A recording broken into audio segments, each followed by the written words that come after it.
Have you ever felt the electric thrill when you realize your country is finally stepping into its destiny? I certainly have. From the first time I watched our rockets pierce the night sky to the roar that erupted when our cricket team clinched victory on foreign soil, there's a growing confidence in every Indian heart, and it's not going unnoticed across the Himalayas. Today, I want to take you behind the headlines and beyond the hyperbole.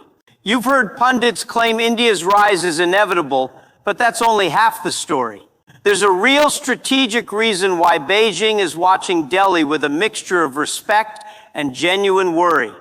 I'm speaking to you not as a distant observer, but as a proud Indian who has witnessed our nation's quiet renaissance, the tech hubs pulsing with innovation, the manufacturing belts humming with promise, the global stage no longer just applauding, but listening. Together, let's uncover why China's leaders can't afford to underestimate India's ascent and why that should fill us all with pride. Crumpetjet hearing stories of the ancient Silk Road, the highways of camel caravans, laden with silks and spices, forging connections from Xi'an to Taxila. Our forebears traded not just goods, but ideas, mathematics, astronomy, philosophy. India was a beacon of learning. Fast forward 2 millennia, and that trade route has morphed into the fiber optic cables and data centers that power the digital age. Today, Bengaluru, Hyderabad, and Pune are to software what the Yellow River Basin once was to porcelain. And China knows well that in the information economy, whoever controls the code controls the future. I remember the first time I sat in a startup incubator in Bangalore, young engineers coding in shifts, investors scrutinizing prototypes, an air of relentless optimism. Each innovation, whether it's an AI algorithm for rural healthcare or a fintech solution reaching the remotest village, chips away at barriers that once isolated India's masses. China's tech juggernaut learned that lesson early. They poured billions into infrastructure and platforms, but now they're watching India's demographic dividend. It's 700 plus million people under 30, and asking how long before this vast pool of talent overtakes even our manufacturing prowess. That question keeps their strategists up at night. Here's a simple truth. Nations grow when their people grow. China's workforce has already begun to age. India's is just hitting its prime. Picture this, a billion-strong army of consumers and creators hungry for smartphones, solar panels, electric vehicles, and every digital service in between. I think of my cousin in Lucknow who just started a solar panel installation business, or my friend in Jaipur launching an app linking artisans directly with global buyers. Their ambitions are the fuel powering India's next economic engine, and China sees that fuel becoming hotter by the day. For decades, Made in China stamped nearly every product we used. But today, Made in India is no longer a footnote, it's a growing headline. Under the Make in India initiative, our government has slashed red tape, revamped labor laws, and poured investment into industrial corridors. I visited the new automotive cluster in Pune last year, robots welding chassis, advanced composites being molded in real time, and a skilled workforce refining processes on the fly. That facility can now rival plants in Shanghai, and it's just one piece of a nationwide puzzle. India is forging alliances that extend its reach far beyond its borders. From semiconductor fabs in Gujarat built with Japanese expertise to defense collaborations with France and the US, we're weaving a global supply chain that balances China's dominance. I remember standing at an unveiling ceremony for a joint venture with an American aerospace firm. As the ribbon fell and the first drone chassis rolled off the line, I felt that unmistakable sense. We're no longer content to play second fiddle. China, and indeed the rest of the world, is taking note. When supply chains broke during the pandemic, we saw the peril of dependence. India moved fast to incentivize local production of pharmaceuticals, electronics, and critical minerals. Now Chinese factories that once enjoyed guaranteed orders are feeling the pinch. Imagine you're a global buyer. You have two options for APIs, active pharmaceutical ingredients, one in China, one in India. If your Indian partner can guarantee supply and quality, why risk geopolitical fallout? This shift in trust is seismic. And yes, Beijing isn't blind to it. Power isn't just tanks and tariffs, it's also taste and trust. Bollywood blockbusters, yoga gurus, cricket champions. They're India's ambassadors, building goodwill from Colombo to Caracas. China's Confucius Institutes have their place, but our culture carries an irresistible charm in ASEAN, Africa, and the Middle East. I recall a conversation with a young entrepreneur in Nairobi who cited Bollywood romances as his first introduction to our language and our worldview. That affection translates into partnerships, investments, and votes in international forums. India's soft power is quietly shaping the map of influence. Over 30 million Indians live abroad, scientists in Silicon Valley, professionals in Dubai, shopkeepers in London markets. They send home billions in remittances and carry with them an innate pride in their homeland's potential. Each time they wear a kurta at a conference in Paris or start a tech venture in Toronto, they spotlight India's talent and tenacity. China's diaspora is formidable, but India's is deeply integrated into global innovation networks, another edge that China cannot ignore. India's export of digital public goods like the UPI payment system now adopted by neighboring countries, or our vaccine barter diplomacy, extends goodwill and builds interdependence. China's Belt and Road built roads and rails. India's digital initiatives build platforms and pipelines of trust. I see it in the governments adopting our e-governance systems, in the banks integrating UPI rails, and in the universities partnering in edtech exchanges. Whenever India's tech meets a real need abroad, Beijing strategists must reassess their assumptions. So far, we've seen how India's ancient legacy of exchange has evolved into a 21st century powerhouse of talent, manufacturing, and soft influence. China may still lead in sheer scale, but the winds are shifting. Our demography, our reforms, our global partnerships, they form a convergence that cannot be ignored. In part 2, we'll dive deeper into India's strategic advantages, our expanding defense capabilities, our growing role in global governance, and the technological breakthroughs that are rewriting the rules of competition. Previously, we explored how India's demographic edge, manufacturing makeover, and cultural influence are reshaping global power balances. Now, let's turn to the pillars of hard power, where strategic intent meets capability, and see why China's generals lie awake pondering Delhi's next moves. I recall touring an Indian ordnance factory not long ago. Rows of engineers huddled over prototype drones, remote launch artillery, and advanced optics for night vision scopes, all indigenously designed. Gone are the days when we depended almost entirely on foreign suppliers. Today, our Make in India extends to battlefield tech. Take the Tejas light combat aircraft. After decades of persistence, it now flies patrol missions over our borders. Each successful sortie is a signal to Beijing that India can no longer be dismissed as a passive neighbor. And behind every new missile test or naval exercise lies a growing network of private sector startups partnering with DRDO to accelerate research. Modern warfare is as much about data as it is about guns. India's Defense Space Agency and network-centric warfare initiatives are knitting together satellites, ground sensors, and command centers into a single responsive battlefield grid. I've stood in the operations room where officers track live feeds from UAVs over the Ladakh ranges, real-time intelligence that can turn the tide of a standoff before boots even touch the ground. China's informationized doctrine has long prioritized this model, but when General Bipin Rawat visited Beijing on a defense exchange, Chinese officers openly acknowledged that India's rapid progress, even with fewer resources, is testing their assumptions about regional dominance. In the Indian Ocean, strategic depth matters. China's string of pearls, its network of ports and bases from Gwadar to Hambantota, has loomed as a strategic bulwark. Yet India has responded not with alarm, but with opportunity, partnerships with Mauritius, Seychelles, and Madagascar to develop ports, co-host naval exercises, and share maritime domain awareness. I remember sailing aboard INS Kolkata during Malabar exercises alongside the U.S. Navy and Japan Maritime Self-Defense Force.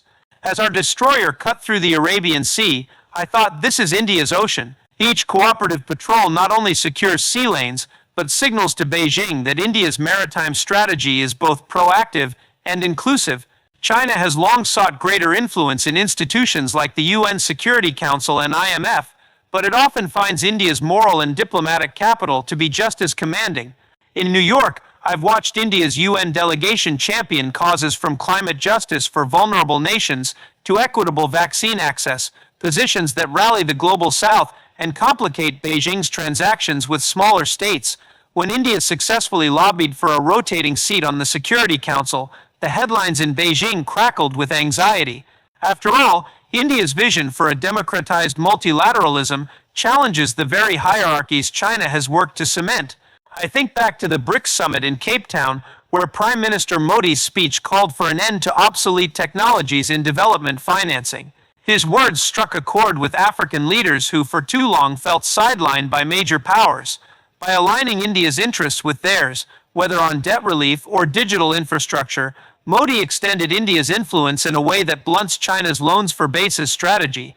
This isn't charity, it's strategic partnership, and it's a form of soft power that China cannot easily replicate without facing its own criticized debt trap practices. In Paris and Glasgow, China has pledged massive emissions cuts, but they often come with caveats about continued coal reliance.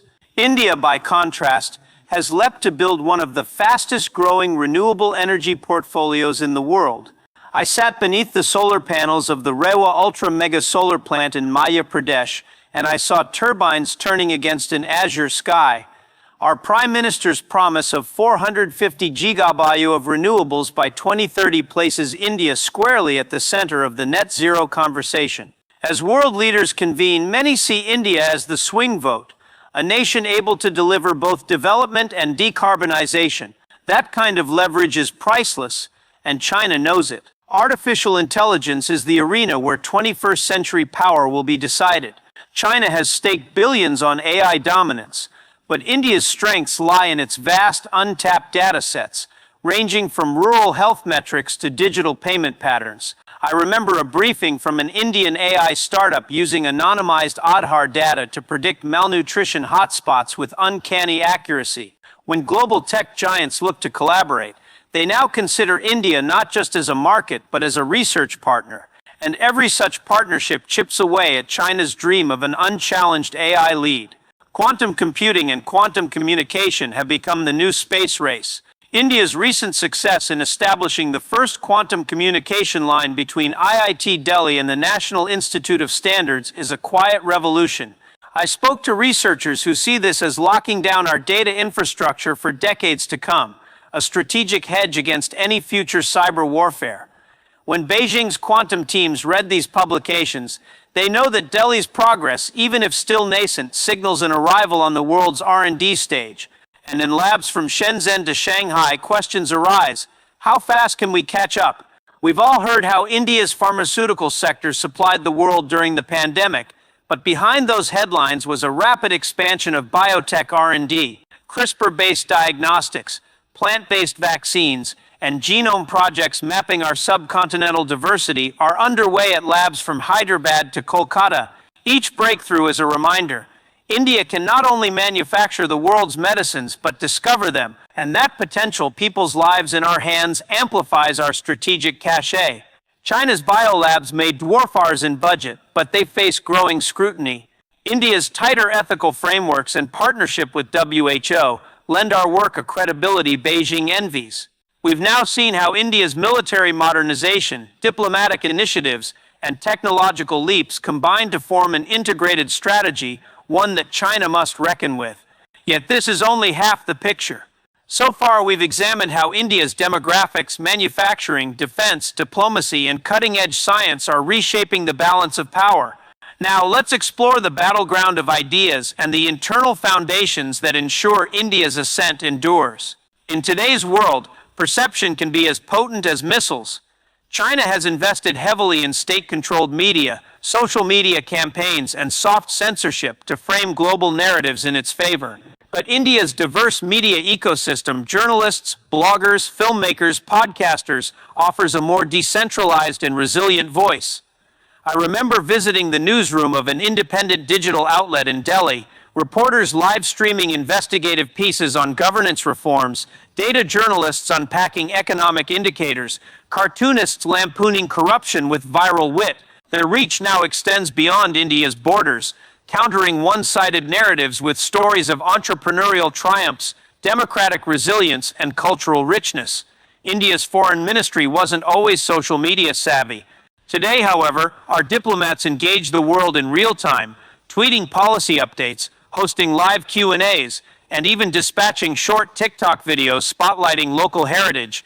These digital diplomats humanize India's story and attract goodwill among youth audiences that traditional diplomacy often overlooks.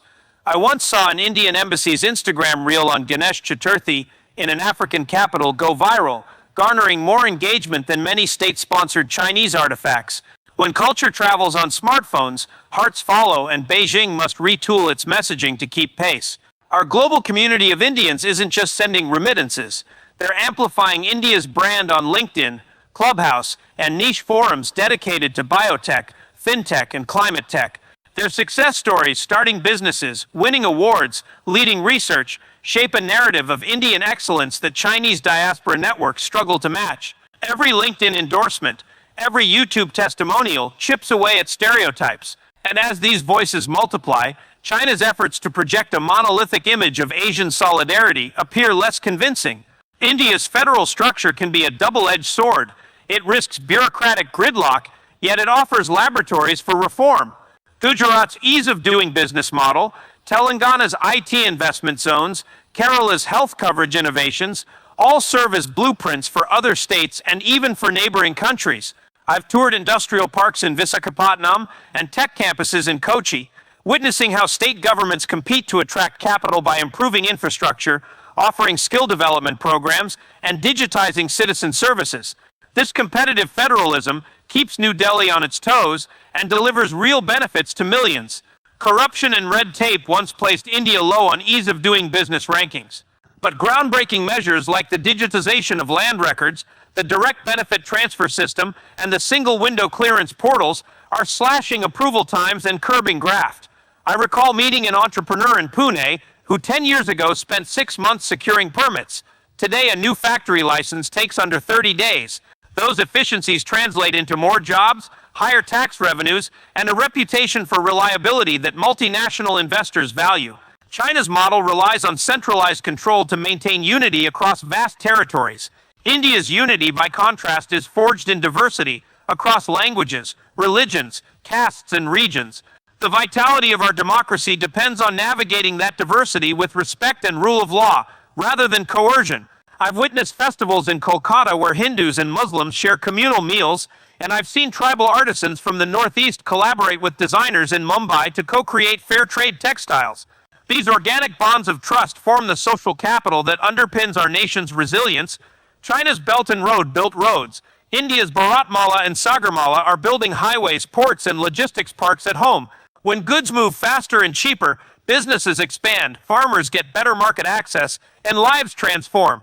During a ride on the newly inaugurated Delhi-Meerut Expressway, I marveled at how cut travel time by an hour. That hour means more productivity, more family dinners, more opportunity to bridge urban-rural divides. For investors evaluating Asia, India's infrastructure narrative is becoming as compelling as China's ports.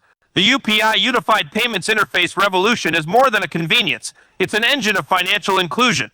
When a street vendor in Varanasi can accept digital payments on her basic smartphone, she gains better earnings records and can access microloans.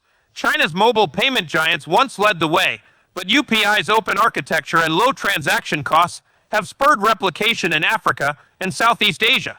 As these markets adopt India's standards, China risks losing dominance in the digital payments arena. India is now home to dozens of unicorns, startups valued over $1 billion, across sectors from ed-tech to clean tech. Each success story fuels investment, talent migration, and a culture of innovation that accelerates the next generation of ventures.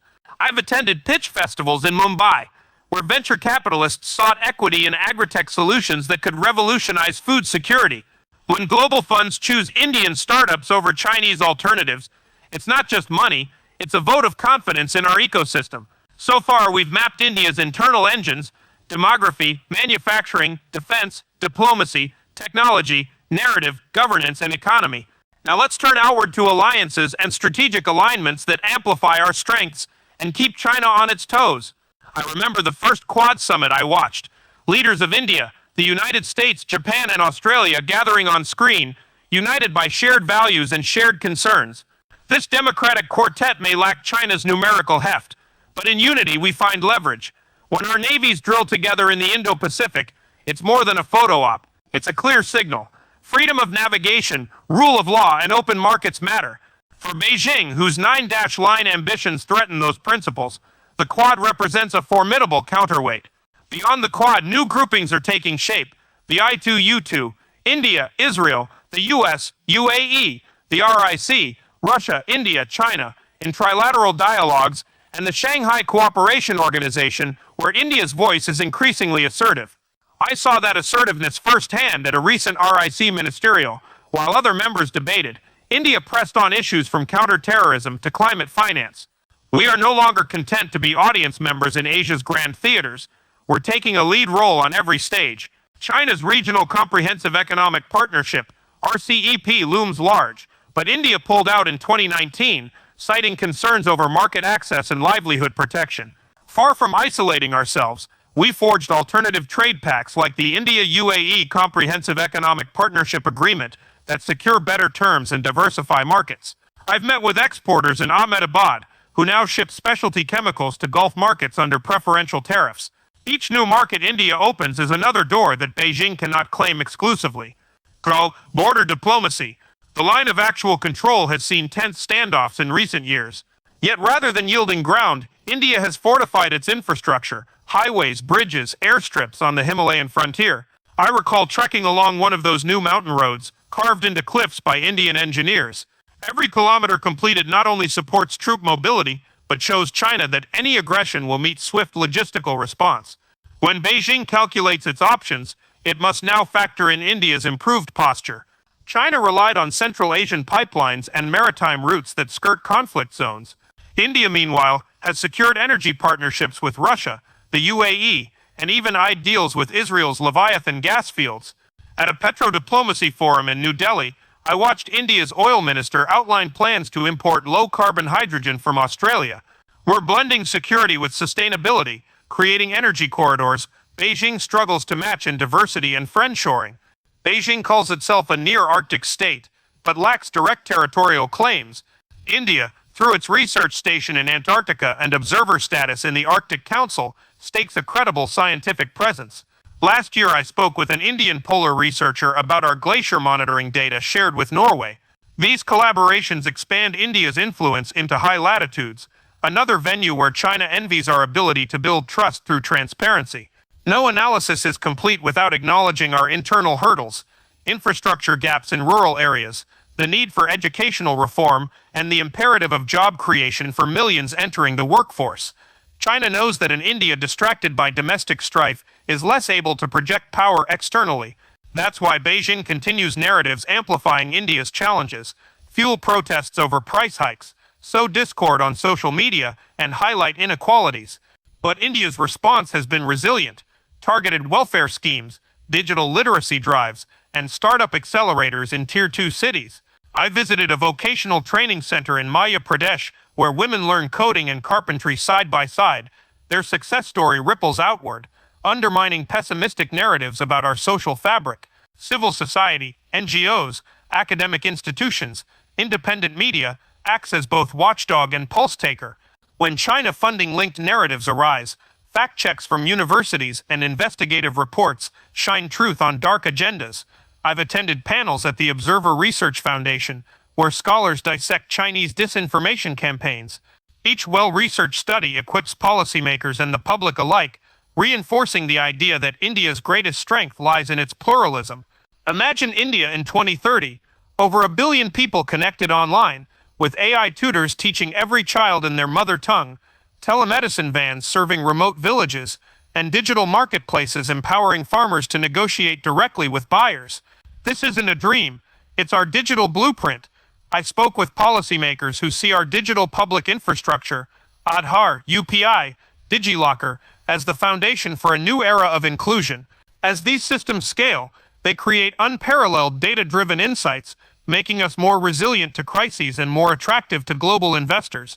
China can invest in its own platforms, but replicating that degree of openness and interoperability, that's India's secret sauce. By 2030, India aims to derive half its electricity from renewables. Picture deserts dotted with solar farms, coastlines lined with offshore wind turbines, and green hydrogen plants springing up in arid regions. We're on track to exporting not only power, but the engineering and financing models that make such projects viable. I remember touring a green hydrogen pilot plant in Odisha and thinking, this could power not just India's industries, but entire economies in Southeast Asia.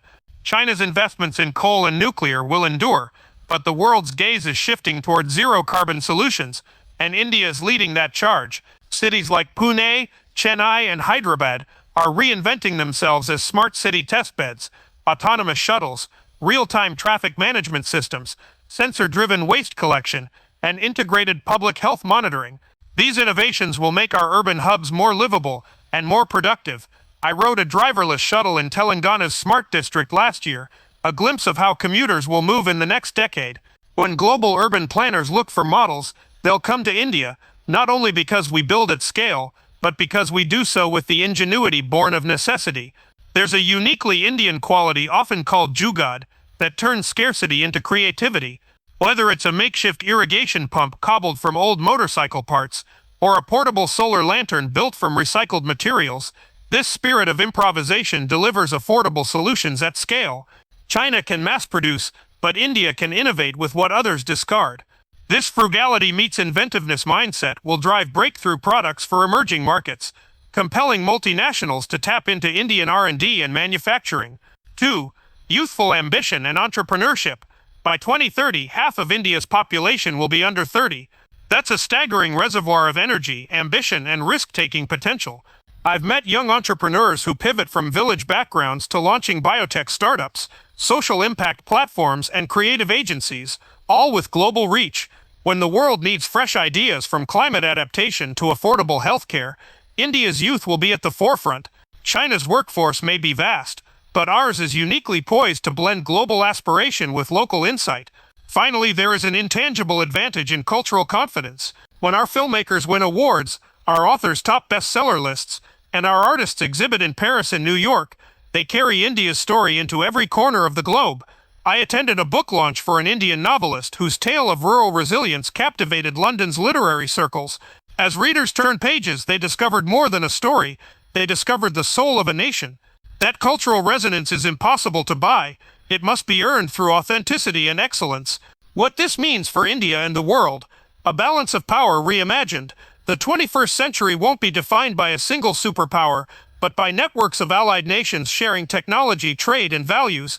India stands at the nexus of those networks, bridging east and west, north and south, tradition and innovation. China may have size and resources, but India has the trust of global partners built on transparency, democratic institutions, and shared prosperity.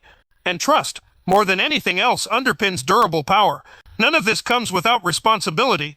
To seize our moment, we must strengthen social cohesion, invest in education, and uphold the rule of law. Each citizen, be it an engineer coding software or a farmer adopting solar pumps, plays a role in the national project. When we move forward together, our collective voice grows only louder, and that unity is precisely what gives India the strategic edge China both envies and fears. As I look toward 2040 and beyond, I see an India that is not just the world's largest democracy, but its most vibrant. A nation whose stories inspire, whose technologies empower, and whose ideals resonate across continents. For China's leaders and for the rest of the world, India's rise is not a threat, but a testament to what's possible when millions of people dare to dream, collaborate, and innovate. And that story is far greater than any map can show. So there you have it. The real reasons China watches India warily, because we combine demographic might with democratic values, manufacturing prowess with moral leadership, technical innovation with cultural confidence. We are not defined by nostalgia or fear, but by the audacity of our aspirations. And as long as we stay true to our strengths and to one another, the world, and yes, even China, will continue to look to India with both respect and, admittedly, a touch of envy. The future belongs to those who believe in the beauty of their dreams.